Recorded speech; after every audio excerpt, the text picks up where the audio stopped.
پھر چاہے دلہن پھول، دنیاوی عطر کی کیا مجال کہ آقا دو عالم علیہ السلام کی پسینے مبارک کا مقابلہ کر سکے۔ میں نے آپ کے سامنے ایک آیت پاک کی تلاوت کا شرف حاصل کیا۔ اللہ رب العزت قرآن بلاغت میں ارشاد فرماتا ہے وَأَنْكِحُ الْأَيَامَ مِنْكُمْ، اور تم میں جو غیر شادی شدہ ہیں ان کا نکاح کرا دو۔ بہت ساری آیات مقدسات ہیں جن میں رب تعالیٰ نے نکاح کرنے کا حکم دیا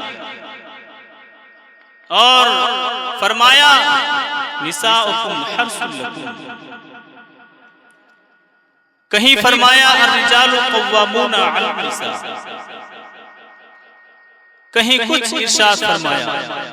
اس طرح سے اللہ رب العزت نے شادی کو، نکاح کو اہمیت بخشتے ہوئے بہت ساری آیات کریمہ کا نزول فرمایا۔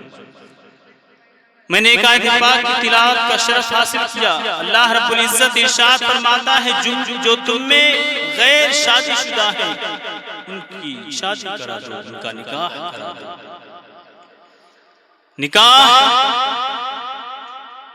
ایسا ہو جس میں سنت کی ادائیگی بھرپور ہو، جس میں آقا دو عالم علیہ السلام کی اسوہ حسنہ پر عمل کر کے جس کی تکمیل کی گئی ہو، جس میں نبی پاک علیہ السلام کے فرامین پر عمل کرتے ہوئے جس کو انجام دیا گیا ہو، وہ شادی خانہ آبادی ہے۔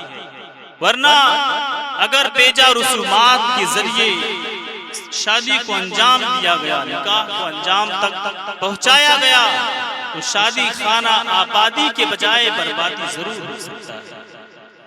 اور یہ بہترین طریقہ رائج کیا گیا، جب شادی ہو تو جگہ سے بہتر ہے کہ اس مبارک محفل میں لوگوں کو اکٹھا کیا جائے۔ خرافات سے بہتر ہے لوگ آ کر اس نیک محفل میں بیٹھیں، اور جب لوگ محفل میں بیٹھیں گے تو بیٹھنے کی برکت سے ان کے گناہوں کی مغفرت ہو جائے۔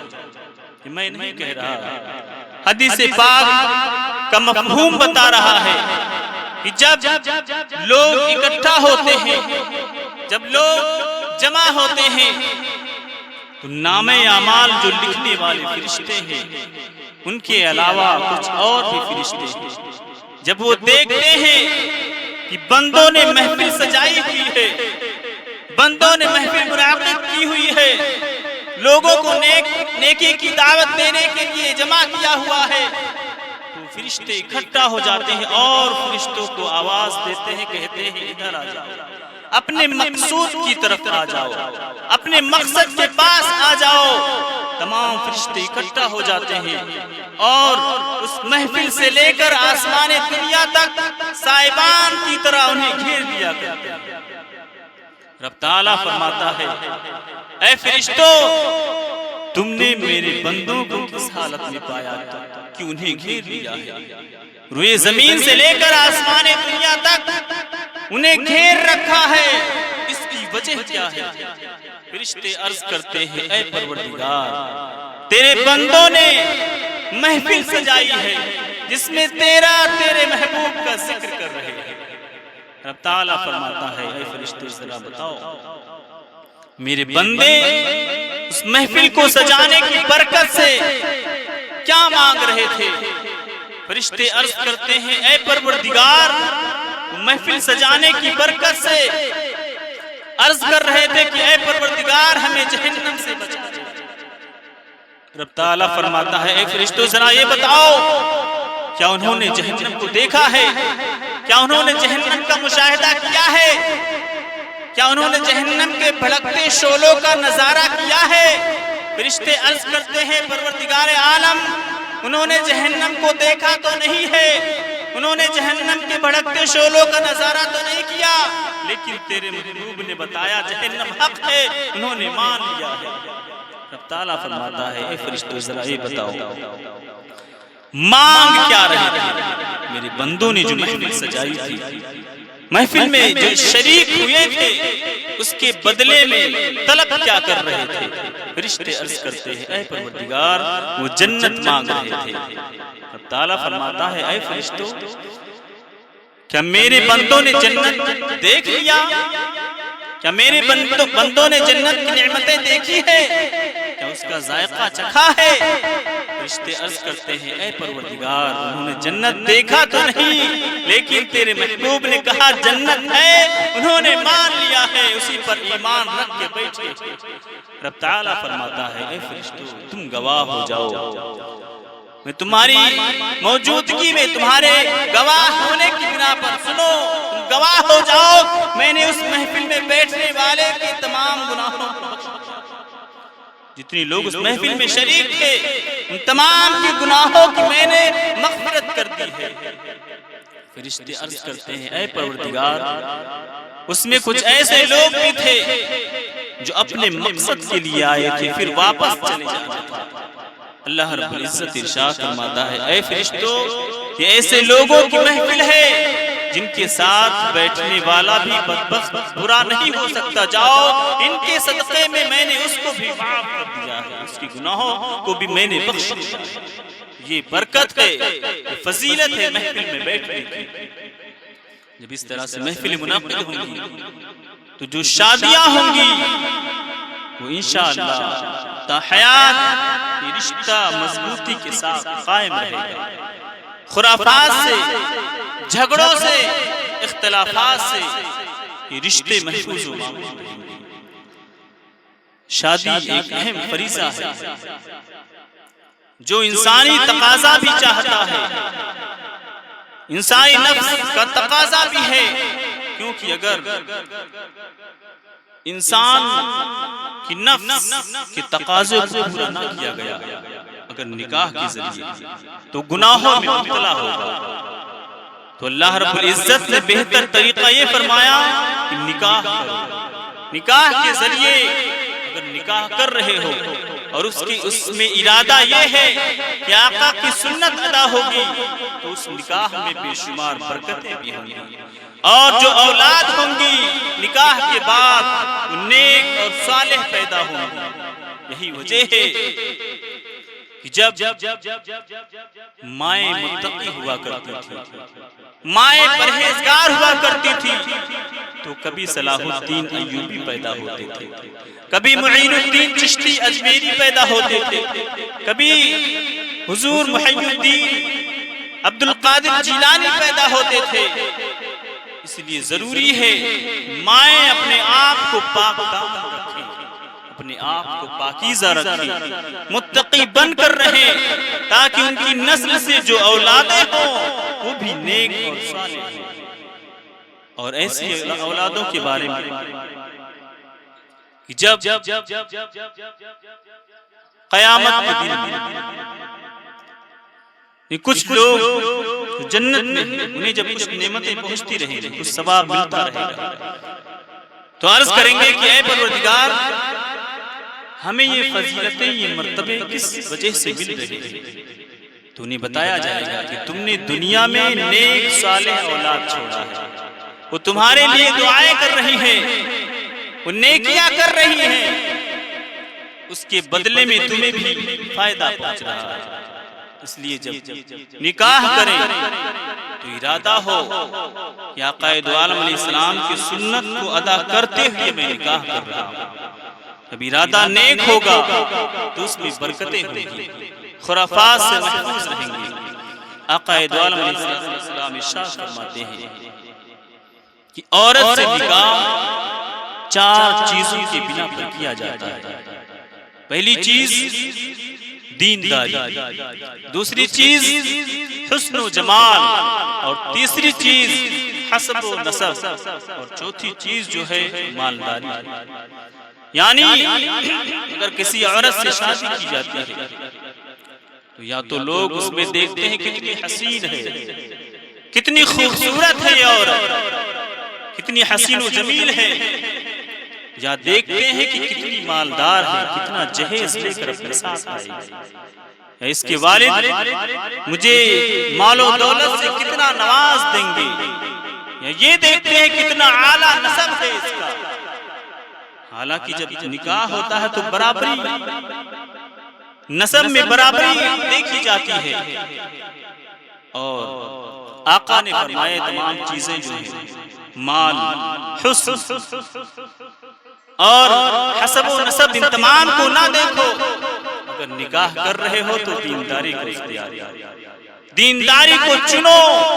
کیونکہ جب بیوی دیندار ہوگی، جب بیوی نیک ہوگی تو اپنی نسلوں کو بھی دیندار بنائے گی، اپنے آنے والی نسلوں کو بھی دیندار پرہیزگار بنائے گی. اس لیے آقا دو عالم علیہ السلام نے ارشاد فرمایا کہ عورتوں سے نکاح 4 چیزوں کی بنا پر کیا جاتا ہے. اگر تمہیں ایسا موقع آئے کہ تم نکاح کر رہے ہو تو سب سے پہلے دینداری کو ڈھونڈو. کیونکہ جب بندہ اگر غریب ہے نکاح کرنے کے بعد اللہ رب العزت اسے غنی کر دے گا. نکاح کی برکت سے اللہ رب العزت اسے مالدار کر دے گا. بچوں سے گزارش ہے تھوڑا شانتی کے ساتھ بیٹھیں. اے بابو سننے آئے ہیں تو سنیے، ورنہ آپ جا کے گھر پہ آرام کریں.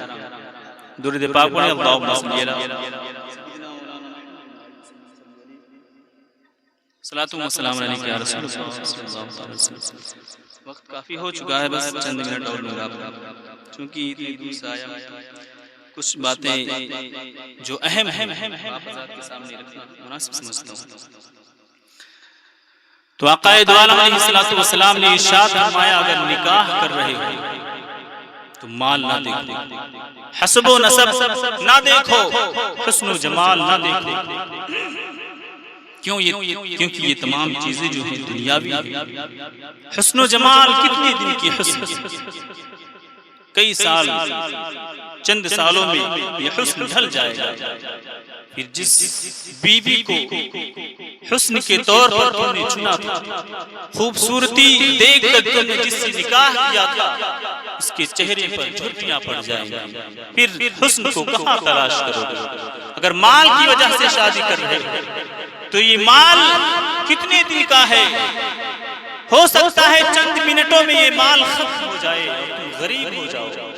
اور یہ جو حسب و نسب کے طور پر شادی کر رہے ہو، میں بڑے خاندان میں شادی کروں گا، لوگ کہیں گے کہ غریب ہے پھر بھی بڑے خاندان میں اس نے نکاح کیا.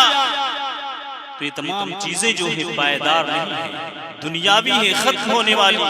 اس لیے آقا نے فرمایا اگر نکاح کر رہے ہو تو اس میں دینداری ڈھونڈو، اس میں دینداری تلاش کرو، تمہیں دنیا میں بھی کام آئے اور آخرت میں بھی کام آئے. نکاح میں بڑی برکت ہے.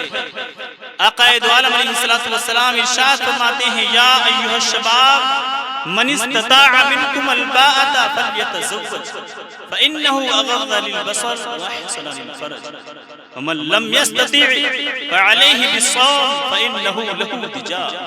یعنی اے نوجوانوں، یا ایھا الشباب، اے نوجوانوں جو تم میں نکاح کی طاقت رکھتے ہیں وہ نکاح کرے. کیونکہ نکاح ایسا عمل ہے، ایسا کام ہے جو نگاہوں کو نیچی رکھتا ہے، شرمگاہوں کی حفاظت کرتا ہے.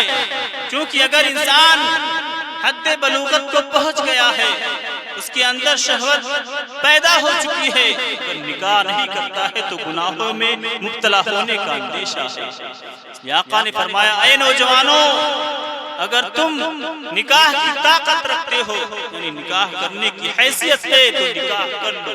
یہ تمہاری نگاہوں کو بھی حفاظت فرمائے گا اور تمہارے شرمگاہوں کی بھی حفاظت کرے گا.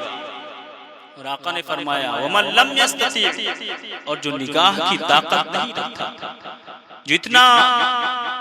جس کے پاس اتنے پیسے نہیں ہے کہ نکاح کر سکے، فعلیہ بالصوم، تو اس پر ہے کہ روزہ رکھے. اگر نکاح نہیں کر سکتے تو روزہ رکھا کرو. روزہ شہوت کو توڑنے والی چیز ہے، فإنہ لہ وجاء، اس لیے کہ روزہ شہوت کو توڑتا ہے. آپ دیکھتے ہیں رمضان المبارک میں جب انسان روزہ رہتا ہے، اگرچہ بھوک پیاس سے نڈھال، لیکن شہوت کا اس کے اندر اندیشہ بھی نہیں ہوتا۔ رمضان المبارک میں گناہ کرنے کا بہت کم اندیشہ ہوتا ہے، گناہ سرزد ہونے کا بہت کم اندیشہ ہوتا ہے، کیونکہ بندہ روزے سے رہتا ہے۔ جب روزہ رہتے ہیں تو نفس کمزور ہوتا ہے، شہوت کم ہوتی ہے، اور گناہوں سے بچنے کا بالکل اچھا موقع رہتا ہے۔ تو اگر آقا نے فرمایا نوجوانوں اگر تم نکاح کی طاقت نہیں رکھتے تو کم سے کم روزہ رکھا کرو۔ اس کی تفصیل یہ ہے نکاح کرنا فرض بھی ہے، واجب بھی ہے، حرام بھی ہے، سنت موقدہ بھی ہے اور مکروہ بھی ہے۔ اب آپ سوچیں گے کہ نکاح کی ہے، یہ حرام کیسے ہو گیا، فرض کیسے ہو گیا، واجب کیسے ہو گیا، سنت اور مکروہ کیسے ہو گیا؟ تو اس کی تفصیل یہ ہے کہ جو شخص نکاح کرنے کے اسباب رکھتا ہے، مال و زر ہیں جس کے پاس کہ نکاح کر سکتا، پھر بھی اگر وہ نہیں کرتا ہے اور یقین ہے کہ اگر نکاح نہیں کرے گا تو گناہ میں مبتلا ہو جائے گا، تجرد کی حالت میں تنہائی میں وہ گناہ کر بیٹھے گا، تو اس شخص پر نکاح کرنا فرض ہے۔ اور اگر مال و زر ہے، نکاح کرنے کی طاقت ہے اور گناہ کا یقین نہیں بلکہ اندیشہ ہے، خیال ہے، تو اس صورت میں نکاح کرنا واجب ہے۔ اور اگر مال و زر بھی ہے، گناہ کا کوئی خطرہ بھی نہیں ہے، اس صورت میں اگر آپ نکاح کرتے ہیں تو اس صورت میں سنت ادا ہوگا، کیونکہ آپ کے پاس استطاعت بھی ہے کہ نکاح کریں، گناہ کا خوف بھی نہیں ہے کہ اگر نکاح نہیں کریں گے تو گناہ میں مبتلا ہوں گے۔ تو اس صورت میں اگر آپ نکاح کرتے ہیں تو یہ سنت کی ادائیگی ہوگی، سنت موقدہ۔ اور اسی کا اپوزٹ یہ سمجھیں کہ جو شخص نکاح کرے اور اس کو یقین ہو کہ نان و نفقہ ادا نہ کر سکے گا تو اس کو نکاح کرنا حرام ہے۔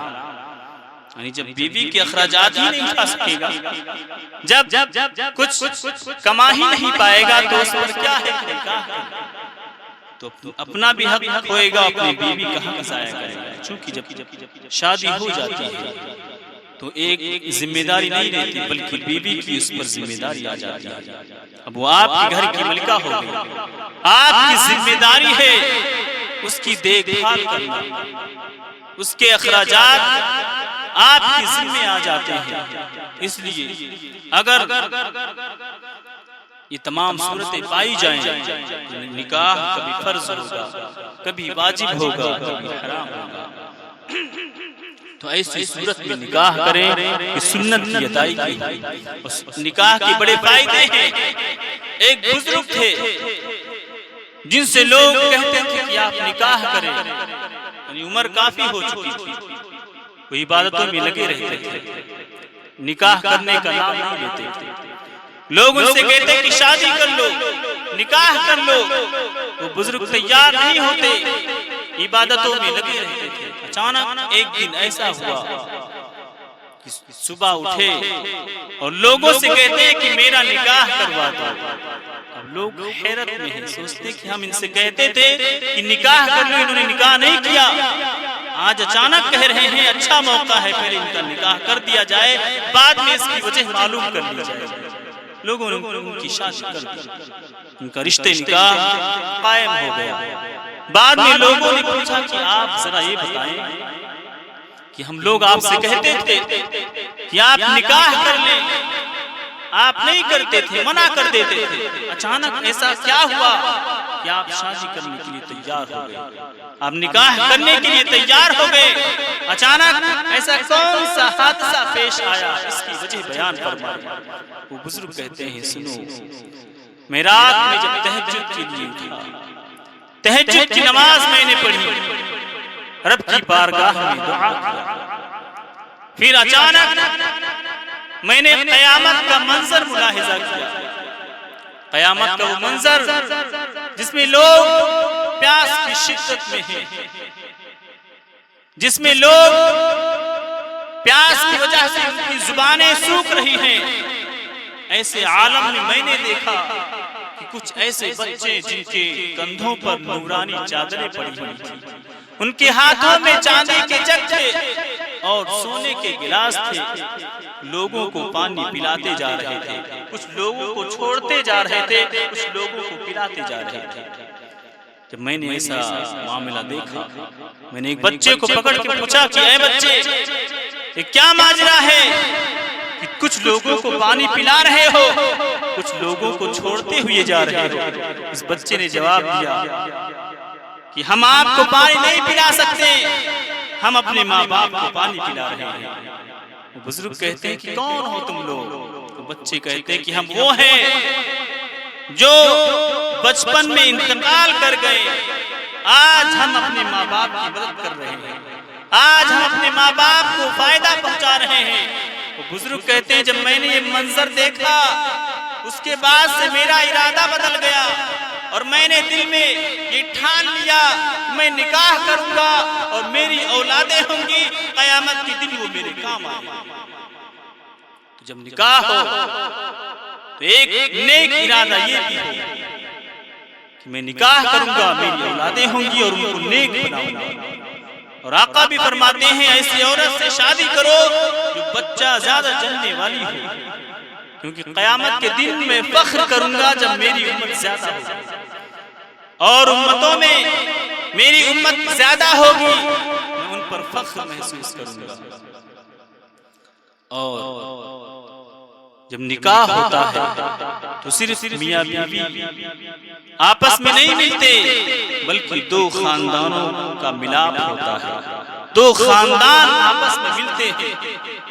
آقا دو عالم علیہ السلام فرماتے ہیں لم ترا للمتحابین مثل النکاح، کہ اور دو اجنبیوں کو ایسا نہیں دیکھا گیا کہ وہ آپس میں ملے تو اتنی محبت سے ملے جتنی محبت سے نکاح کرنے والے آپس میں ملتے ہیں۔ نکاح کا جب رشتہ قائم ہو جاتا ہے تو دو خاندان جو آپس میں ملتے ہیں ان میں بڑی الفت و محبت ہوتی ہے، بڑی الفت و محبت کا رشتہ قائم ہوتا ہے۔ تو جب نکاح ہو، رشتہ قائم ہو تو دونوں خاندانوں کو آپس میں مل جل کے رہنا چاہیے۔ اگر کچھ اختلافات بھی ہوں تو بات کر کے اس کو سمجھ لینا چاہیے، تمام اختلافات کو ختم کر دینا چاہیے۔ بس رب تعالیٰ کی بارگاہ میں یہی دعا ہے کہ اللہ رب العزت اس شادی خانہ آبادی کو کامیاب فرمائے، جو کمیاں رہ گئی ہیں ان تمام کمیوں کو دور کرے۔ استغفر اللہ ربی من کل ذنب واتوب الیہ وما علینا الا البلاغ۔ السلام علیکم ورحمۃ اللہ۔ ایک کلام میں بھی پیش کرنے کی سعادت حاصل ہے۔ مولانا کیف رضا صلی اللہ علیہ وسلم نے فرمائش کر دی ہے کہ کوئی کلام سنا دیا۔ درود شریف پڑھیں اللہم صلی علی سیدنا مولانا محمد وعلیہ وسلم صلی اللہ علیہ صلاۃ و سلام علیک یا رسول اللہ صلی اللہ علیہ وسلم۔ چند اشعار پیش کر کے میں رخصت ہو رہا ہوں۔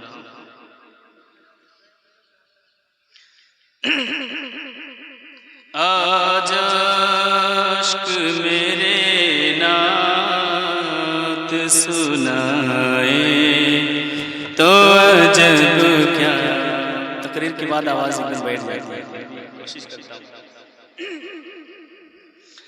آج عشق میرے نعت سنائے تو عجب کیا، آج عشق میرے نعت سنائے تو عجب کیا، آج عشق میرے نعت سنائے تو عجب کیا، آج عشق میرے نعت سنائے تو عجب کیا، سن کر وہ مجھے پاس بلائے تو عجب کیا، سن کر وہ مجھے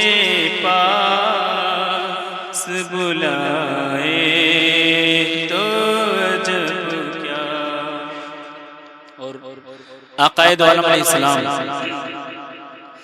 جانتے ہیں کون میرا امتی کیا کر رہا ہے۔ اگر آپ گناہ کر رہے ہیں آقا کو خبر ہے، آپ نیک کام کر رہے ہیں آقا کو خبر ہے، اور ہر ایک امتی کے اعمال آقا کی بارگاہ میں پیش کیے جاتے ہیں کہ حضور آپ کی امتی نے آج یہ کیا ہے، تو ہمیں چاہیے کہ اچھے کام کریں۔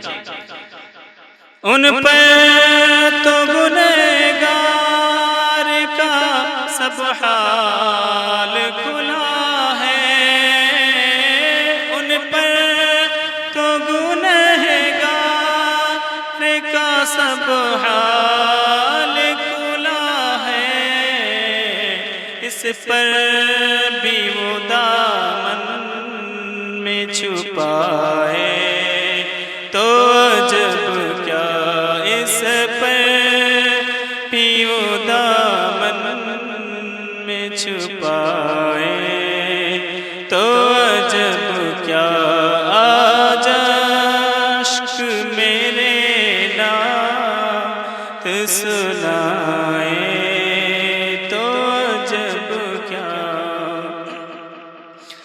اور منہ ڈھانپ کے رکھنا کہ گنہگار بہت ہوں۔ اتنے گنہگار ہیں کہ آقا کو چہرہ کیسے دکھائیں گے۔ منہ ڈھانپ کے رکھنا کہ گنہگار بہت ہوں، میت کو میری دیکھنے آئے تو عجب کیا، میت کو میری دیکھنے آئے تو عجب کیا۔ ہر عاشق کی تمنا ہوتی ہے کہ آقا کا دیدار ہو جائے، اگرچہ امتی گنہگار ہی کیوں نہ ہو، لیکن اس کے دل میں ایک تمنا ضرور رہتی ہے کہ زندگی میں ایک بار آقا کا دیدار ہو جائے، آقا کی چہرے مبارک کی زیارت کرے۔ دیدار کے قابل تو کہاں میری نظر ہے، دیدار کے قابل تو کہاں میری نظر ہے، لیکن وہ کبھی خواب میں آئے تو عجب کیا، لیکن وہ کبھی خواب میں آئے تو عجب کیا۔ آخری شعر سے پہلے ایک شعر حضور غوث پاک کی بارگاہ۔ حاصل جینے آقا کی غلامی کا شرف